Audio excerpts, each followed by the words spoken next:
ټاکنې د ولسواکۍ نظام بنسټیز اصل دی او هغه څوک چې قانوني عمر یې پوره کړی وي کولی شي په دغه ملي پروسه کې ګډون وکړي.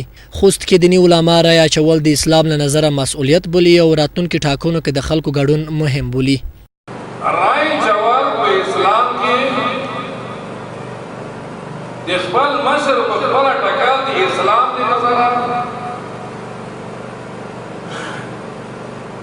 دا ګناه نه بلکې مسؤلیت. دوی د ټاکنو په ارزښت خبره وکړه او زیاته کړه چې په راتلونکي ټاکنو کې باید هغه چا ته رایه ورکړل شي چې هیواد د روان بد وضعیت وژغوري او پر ځای یو آباد هیواد ولري.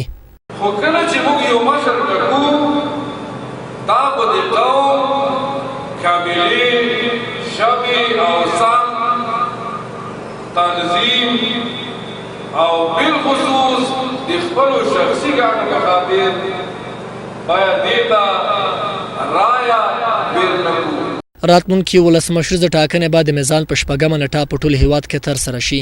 د ټاکنو کمیسیون وایي چې د ټاکنو لپاره ټول حساس او غیر حساس مواد ولایتونو ته لیږلي او په نږدې ورځو کې به ټولو مرکزونو ته ورسیږي. شیرین درمان، میلمه راډیو، خوست.